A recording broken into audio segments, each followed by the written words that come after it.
Oi pessoal, tudo bem? Gente, Francisco Coutinho com mais um vídeo aqui para o canal da Coach Vistos.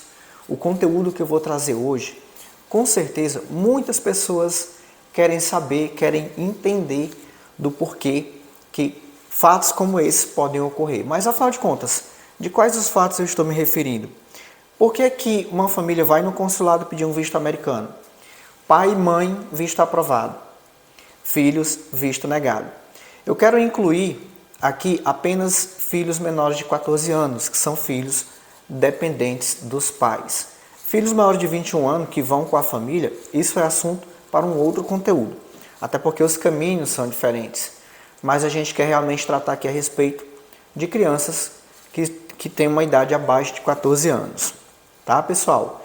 Então eu quero começar pedindo que você inscreva-se aqui no nosso canal, tá? Deixa aí aquele like, porque a gente realmente vai estar sempre trazendo conteúdos assim que possa sanar dúvidas, esclarecer ali algo que você queira realmente saber referente ao que pode ter acontecido na entrevista. E isso vai agregar bastante para você que tem aí o intuito de comparecer ao consulado americano.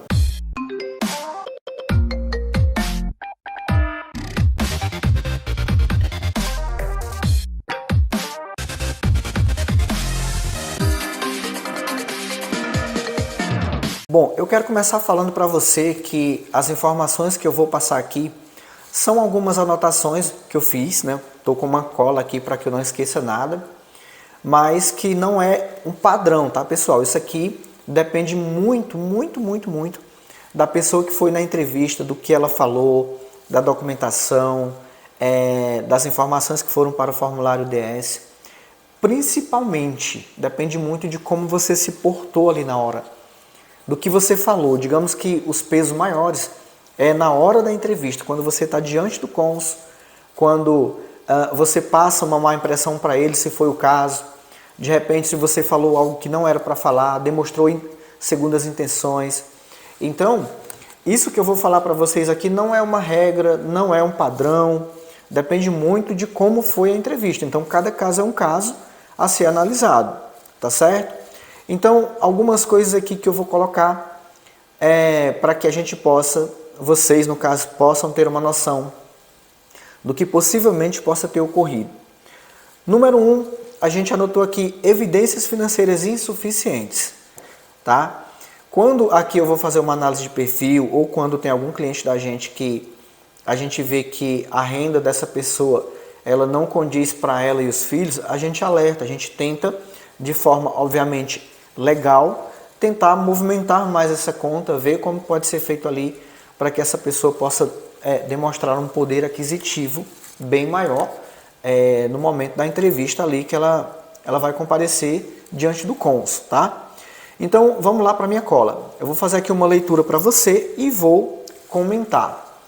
O oficial consular pode considerar que os pais têm recursos financeiros suficientes para si mesmo, mas não para cobrir adequadamente as despesas das crianças durante a viagem. Ou seja, um exemplo que eu vou dar aqui para você, de repente você pode se encaixar nisso, mas também pode não se encaixar nisso. Por isso que eu volto a falar, não é uma regra, não é um padrão, mas sim depende muito de cada caso. Então, se o pai ou a mãe consegue comprovar que financeiramente ele consegue custear a sua própria viagem, ok. Só que se o consulado achar que aquela renda ali ela está pesada para pagar para mãe e filho, ele pode falar assim: mamãe, eu vou te dar o visto, mas o seu filho pega depois, quando você conseguir demonstrar uma renda mais alta. Por exemplo, quando o filho menor de 14 anos vai pedir um visto americano, se o pai ou a mãe já tem esse visto, ele tem um visto pré-aprovado. Só que aí o processo ele é feito separadamente, não são juntos. Isso somente quando o pai ou a mãe tem o visto. E nesses casos, o consulado não pede absolutamente nenhum documento, a não ser uma cópia do visto da mãe ou do pai. Agora, quando é ali em tempo real, que está em pai, mãe, filho, aí sim pode ser que eles analisem ali qual foi o valor que foi colocado no seu formulário DS-160 e se realmente dá para cobrir aí para 3 pessoas. Eu não vou citar valor aqui. Qual é a média de valor? Não vou citar porque, como eu falei para vocês, depende muito do caso de cada pessoa. Então eu não tenho como usar algum caso como exemplo, porque se eu usar algum caso como exemplo, as pessoas vão achar que é um padrão e não é. Então, voltar a falar, é necessário que analise-se caso a caso para a gente saber realmente o que aconteceu. Tópico de número 2, falta de justificativa para a viagem das crianças. Esse aqui é interessante. Se os pais apresentam um motivo sólido para a viagem, como turismo, negócios ou tratamento médico, mas não explicam bem por que as crianças precisam ir junto, isso pode levar à negação, à recusa do visto infantil. Um exemplo bem clássico aqui eu posso dar. Você vai pedir um visto americano, aí você pede, por exemplo, só o visto B1, que é um visto para reuniões, para quem vai participar de feiras e palestras nos Estados Unidos. Só que aí ali você fala que o filho vai também. Aí já fica um pouco meio assim. Você está indo para uma reunião, você vai levar o filho? Né? Então, são situações que devem ser analisadas. Por exemplo, você está pedindo um visto B1 e você pretende fazer um tratamento médico nos Estados Unidos. Você vai levar o filho, sendo que o filho não está doente? É algo assim, direto para você? Então, são coisas que realmente não bate. Não bate. Agora, se você está pedindo o B1, B2, que é turismo e negócio, com o objetivo de viajar para os Estados Unidos, para fazer turismo, passeio, conhecer, você se livra desses possíveis pensamentos negativos que possam passar na cabeça do oficial consular. Tá, gente? Então é muito importante que você saiba realmente como aplicar aí para o visto dos menores, para o visto dos pais juntamente com os menores. Aqui na Coach Vistos, a gente já teve famílias assim, casos assim.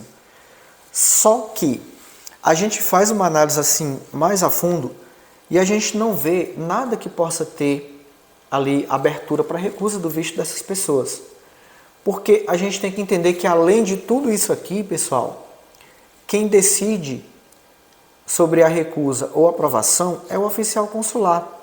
E nenhuma assessoria, a momento algum, ela vai conseguir te dar uma certeza, uma garantia do porquê, o que levou esse agente consular a recusar o visto. Porque é uma decisão pessoal deles. E eles jamais vão falar isso para a pessoa, olha, eu neguei porque isso e porque aquilo. Não vão. Você entende? Só que, pelo menos a gente aqui como assessoria, a gente procura fechar todas as brechas para que isso não aconteça. Mas mesmo assim, pode vir a acontecer. Até porque, reforço, volto a falar, depende muito também de você que vai na entrevista, do que você está falando, do que foi respondido com base na pergunta X, na pergunta Y. Né? Qual foi o documento que você apresentou no momento em que ele te pediu para ver algo? Então depende de vários fatores. Não tem como te dar um diagnóstico 100% do porquê desse ocorrido. A gente supõe que pode ser que tenha sido por isso ou por aquilo, que é o caso do que eu estou fazendo aqui com a minha cola. Tá? Bom, para a gente ir aqui para o tópico de número 3, eu quero falar um pouquinho para vocês sobre o nosso pré-treinamento. O que é o nosso pré-treinamento? Foi um treinamento desenvolvido por mim, aqui na Coach Vistos, onde nesse treinamento a gente entrega em 3 módulos um treinamento completo para você que está indo na entrevista. No primeiro módulo, pessoal, a gente fala a respeito das 5 dicas que você precisa saber antes mesmo de conversar com o cônsul. É muito importante que você esteja preparado para isso. Depois, a gente faz uma conferência em tempo real, no formulário DS-160. É um formulário fictício que eu criei para que eu pudesse mostrar para você a minha tela em tempo real quais são as informações que você precisa saber ali. Tá? E para finalizar, a gente fala a respeito aí de como se portar, de como se vestir na entrevista, como vai ser o procedimento depois que o visto é aprovado, o que fazer. Então, a gente entrega o passo a passo para você ficar bem informado referente aí à entrevista para o visto americano, do princípio até o fim. Aqui abaixo do vídeo tem o link, você clica lá, você já vai direitinho para a tela de pagamentos, pagou, já tem acesso em tempo real, tá? Voltando aqui para o nosso tópico de número 3, eu quero falar da suspeita de intenção de permanência ilegal, tá? Se houver qualquer indício de que a família pode tentar permanecer nos Estados Unidos ou outro país de destino, além do período autorizado, o consulado pode negar o visto das crianças como forma de dissuadir os pais a tentar imigração ilegal. Então, eu vou explicar isso aqui para vocês. É por isso, gente, que eu digo e reforço, cada caso é um caso. Cada caso é um caso. Pode ser que o seu filho, a sua filha tenha tido um visto negado, mas pode ser que o seu filho deixou de responder, que ele está sem estudar agora, por exemplo, só um exemplo. Olha, o cônsul pergunta, o que você faz para o filho, né, para o menor de 14 anos? Ah, no momento nada. Nem estudar você não estuda? Não estudo. Quer dizer, ele deixou de responder, deixou de falar o seguinte, olha, até dezembro do ano passado eu estava estudando, mas agora eu estou de férias e vou começar de novo agora em fevereiro.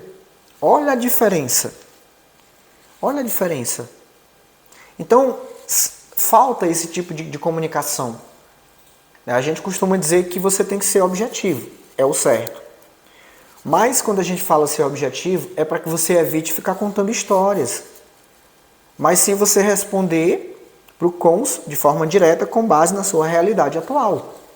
Quando a gente fala de ser objetivo, é isso que a gente quer dizer. Então, nesse tópico aqui de suspeita de intenção de permanência, o consulado pensa o seguinte, olha, mamãe ou papai, eu vou dar o visto para vocês dois, mas eu não vou dar para o filho de vocês. Sabe por que eu não vou dar? Porque, honestamente, pela postura de vocês, pelo semblante de vocês, pela maneira de como vocês se portaram, eu fiquei com o pé atrás. Me transpareceram aquela desconfiança de alguém que está indo para ficar.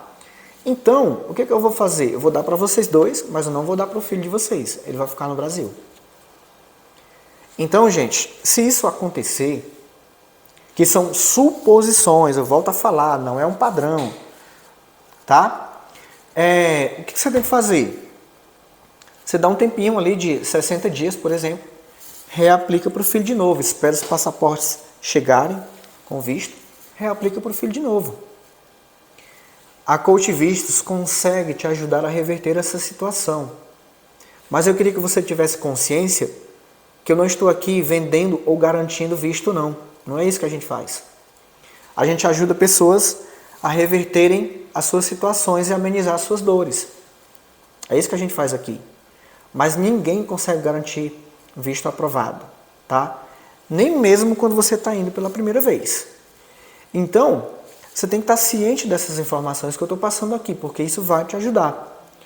Para a gente finalizar esse vídeo, eu vou trazer o tópico de número 4 e último, que também pode ser que abra aí uma janela para o cônsul ficar esperto ali com o entrevistado, tá?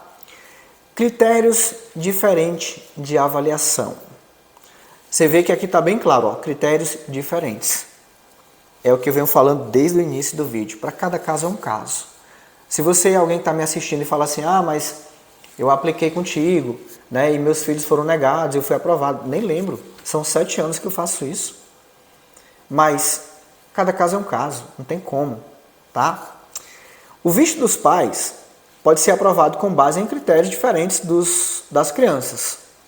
Especialmente se os pais viajarão a trabalho, estudo ou conferências, enquanto o visto das crianças seria apenas para turismo. Ou seja, o pai pede um visto de estudos, mas a criança não vai estudar. Então, por que a criança precisa viajar? Se os pais vão viajar a trabalho, está pedindo visto para isso, então, por que as crianças precisam de visto? Vocês entendem? É basicamente algo parecido com o que foi comentado nos tópicos anteriores. Então, assim, de tudo que eu falei aqui, pode ser que não seja nada disso que venha a ter ocorrido para o seu filho ou filha ter tido um visto negado. Mas pode ser que tenha a ver com algo que foi falado aqui. Eu acho que cabe muito a você refletir e pensar o que foi perguntado e pensar o que você respondeu, como você se portou, para você ter uma noção, até um semblante caído, um semblante preocupado, os olhos grandes na frente do cônsul, por exemplo, isso desperta atenção ali para o entrevistador. Então, nos nossos treinamentos, a gente sempre recomenda que a pessoa esteja calma, tranquila, que ela passe confiança no falar, que ela olhe sempre olho a olho, para que o entrevistador ele possa se sentir confortável naquele momento da entrevista. Eu não sei se você sabe, mas os oficiais consulares também, alguns, não são todos, mas aquela galera que é de novatos ali, né? Eles também ficam nervosos ali na hora. Eles ficam preocupados também, porque é muita pressão, é muita responsabilidade. Então, pode ser que uma coisa ou outra que venha a despertar naquele oficial consular possa fazer com que ele recuse o visto. Porque, na dúvida, eles acham melhor recusar e não aprovar. Mas isso não quer dizer que é o fim. Até porque a maioria deles falam o seguinte: seu visto americano foi negado, porém você pode tentar de novo quando você quiser tentar. Porque de repente quando você volta ao consulado, outro entrevistador que vai avaliar o caso, principalmente se for um prazo de 12 meses, esse cara ele pode ter uma visão diferente do seu perfil e é aí que ocorre a reversão da recusa para a aprovação. Tá? Então é um dos motivos pelo qual eu recomendo que você não desista se realmente é algo que você quer e que você precisa. Certo? Francisco Coutinho, vou ficando por aqui. Nossos contatos estão todos aqui abaixo desse vídeo. A gente pode te ajudar a reverter essa situação, tá? Basta que você entre em contato conosco para que a gente possa, de fato, de verdade, entender o teu caso e tentar te ajudar. Ok? Eu espero ter ajudado. Compartilha, deixa um like. Compartilha com alguém que já passou por essa situação. E brevemente estaremos de volta aqui em nosso canal trazendo mais conteúdo para vocês. Um abraço.